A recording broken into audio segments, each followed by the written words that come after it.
تو بازی GTA شما میتونید بانک بزنید. فقط برای این کار لازمه اسلحه و دینامیت با خودتون ببرید، چون قراره کلی پلیس بریزه سرتون.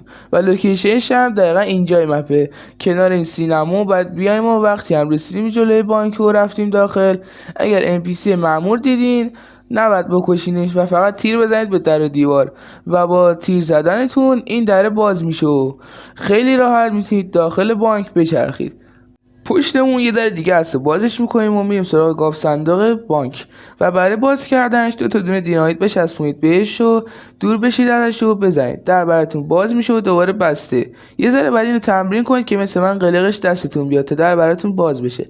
اما یه خبر، داخلش هیچ پولی نیست، اما شما میتونید تجربه سرقه از بانکو داشته باشید و محض اینکه از گاف صندوق خارج میشید کلی پلیس میریزن سرتون و قراره بکشنتون. طبق همیشه من این مدل ویدیو درست میکنم. اگه این ویدیو رو دوست داشتی لایکش کن، چنل ما